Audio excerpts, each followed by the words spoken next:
Wah gila, kemarin ini iShowSpeed itu benar-benar viral banget ya, yang pada saat dia tour di China. Kayaknya sekarang sih dia masih di China tuh. Dia extend, tadinya cuma mau 1 minggu, jadinya kayaknya 1 minggu lagi deh tambahannya. Ini iShowSpeed sampai orang Amerika, saya nggak tahu ini buzzer atau apa ya. Ada yang bilang kalau dia itu agen rahasia dari China, atau dibayar oleh China gitu ya, supaya untuk membuat China tuh di mata dunia menjadi bagus gitu ya. Tapi saya rasa itu ngaco lah. Soalnya kan memang si iShowSpeed ini dia emang melakukan itu ke semua negara. Bahkan kalau misalnya kita lihat dia punya interview, itu dia bilang dia mau menjadi streamer terbaik di dunia. Dan memang dia melakukan tour gitu ya. Kemarin itu di Asia Tenggara termasuk Indonesia, sekarang dia ke China. Dia udah ke banyak sekali negara gitu ya, nggak cuma ke China doang. Jadi kalau misalnya nganggap dia itu adalah agen rahasia atau dibayar, saya rasa kurang tepat. Nah, tapi hebatnya ya, ini kita harus belajar sih dari China. Memang mereka ini eksekusinya di level yang sangat berbeda ya. Mereka ini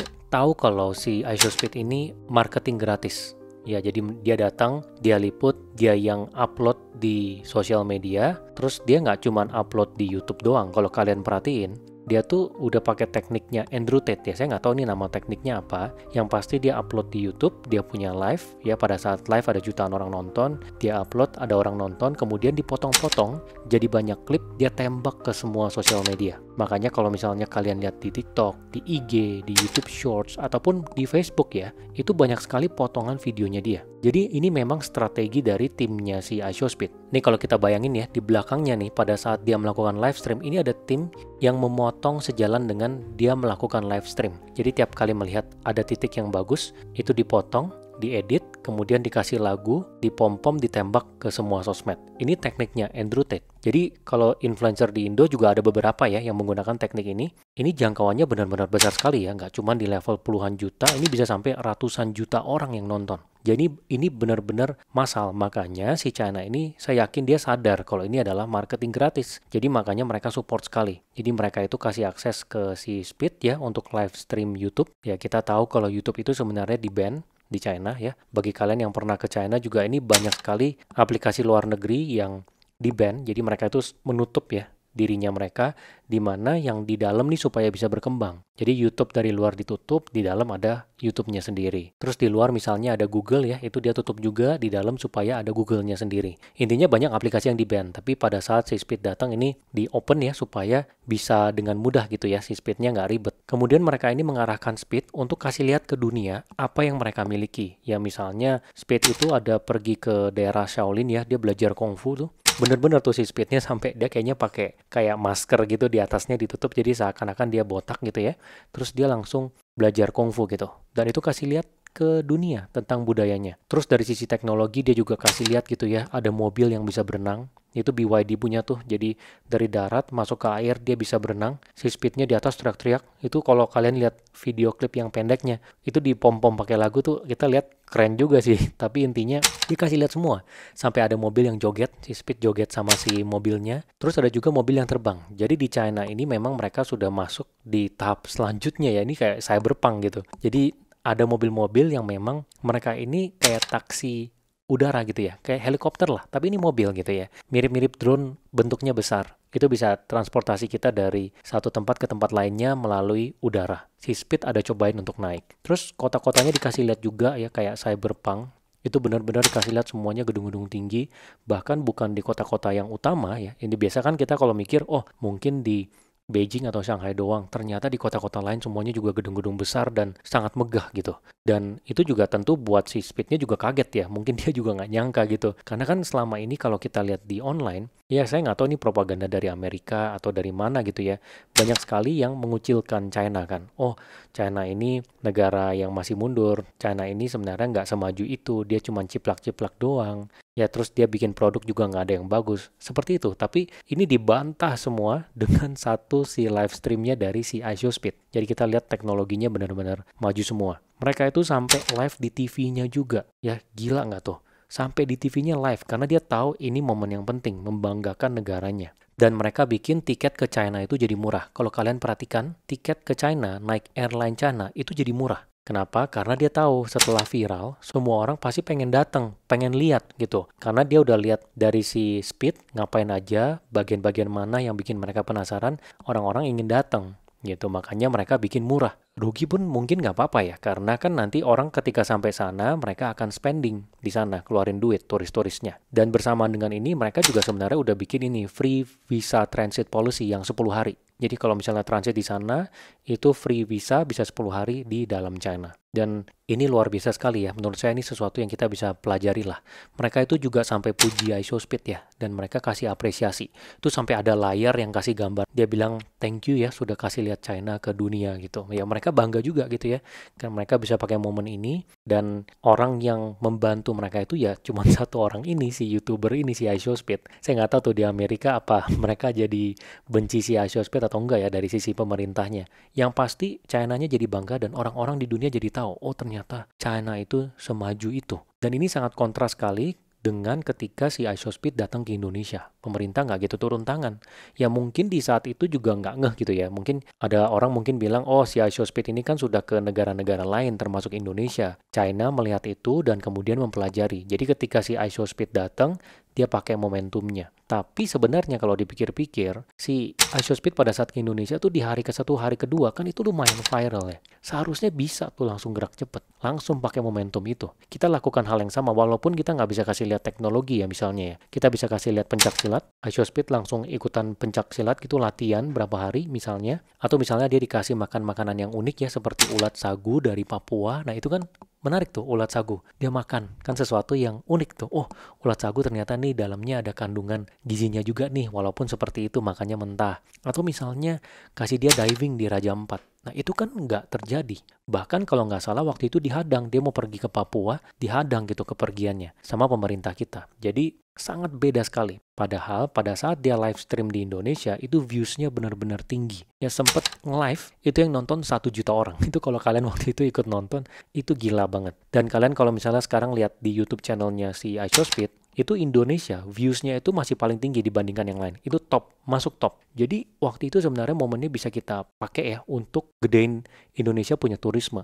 Jadi kasih lihat ke dunia Indonesia tuh seindah apa, ya kebudayaannya ini aneka ragamnya seperti apa. Terus kita juga bikin tiket pesawat murah. Walaupun saya ngomong gini pasti banyak orang yang bilang, alah si Pak Win gara-gara lihat si China melakukan itu baru bilang Indonesia bisa gitu. Tapi menurut saya di waktu itu, kalau misalnya kita gercep dan benar-benar pikirin, pasti juga kepikiran sih. Gitu, ini tim China pasti kan juga benar-benar pikirin, ini impact-nya sebesar apa? Apa yang bisa kita lakukan? Terus setelah orang-orang penasaran pengen ke China, kita bisa apain lagi nih? Oke, permudah visanya, kita turunin harga tiketnya. Makanya di bulan ini, itu gila banget. Semua orang yang saya kenal, kenalan saya nggak tahu mungkin teman-teman di sini punya kenalan juga banyak sekali yang pergi ke China. Semuanya ditanya pergi kemana, pergi ke China. Itu karena penasaran kan? Karena sudah tahu China ini sedemikian majunya, pengen tahu gitu, pengen pergi dan lihat apa yang dilihat di sosial media. Dan balik lagi ya, waktu itu dia ke Indonesia, kita harus apresiasi. Di Indonesia itu ada Reza Arab yang inisiatif untuk bawa si iShowSpeed ini muter. Waktu itu ada pergi ke rumah hantu, terus dikasih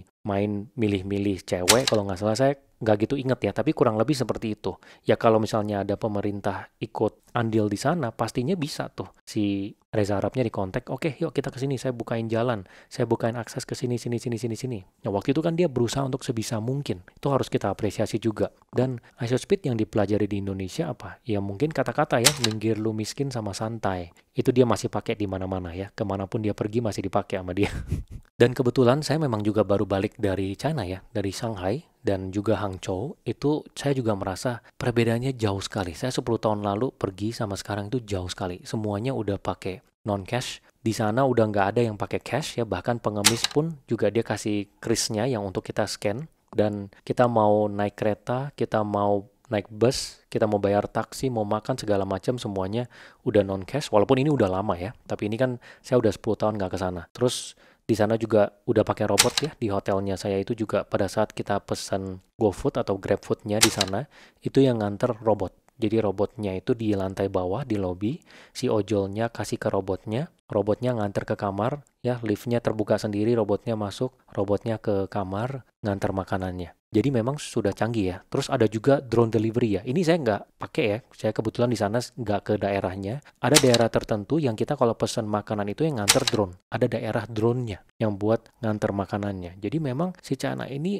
karena mereka ingin benar-benar menjadi negara paling yang terdepan, pemerintahnya itu benar-benar terbuka dengan inovasi. Jadi kalau di Indonesia, mungkin kalau ada orang bikin, oke kita pakai drone buat nganter makanan, itu izinnya ribet. Ada birokrasinya, mungkin nanti ada yang nggak senang terus demo gitu ya, bilang kok ini ada di udara seperti ini dan sebagainya. Jadi memang banyak sekali yang harus kita pelajari lah dari China. Saya yakin Indonesia bisa.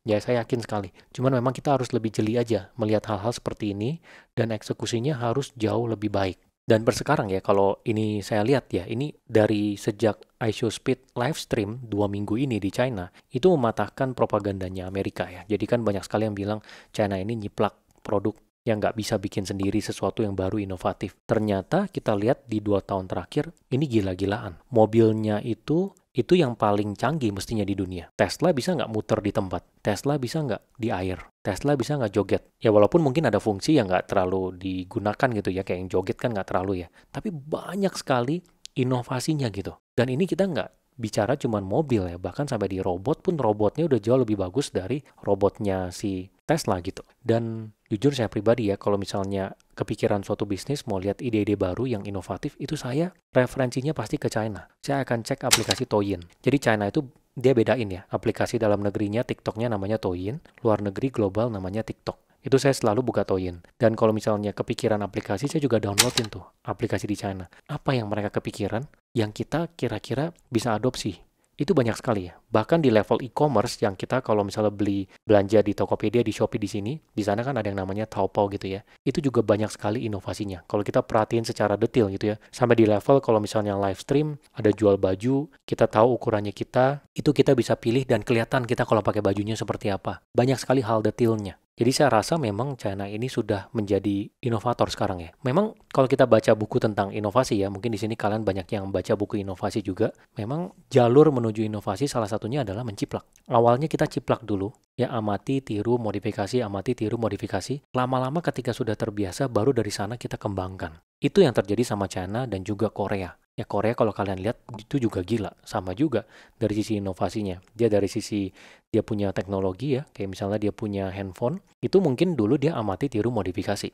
Tapi lama-kelamaan dia ada tim yang bisa berpikir gimana caranya supaya dia bisa inovasi sendiri tanpa pakai ide dari luar gitu. Jadi balik lagi ya, ini si iShowSpeed live stream ini bisa menjadi pembelajaran bagi Indonesia. Ya kita harus lebih jeli lagi untuk melihat peluang-peluang seperti ini. Saya yakin Indonesia pasti bisa.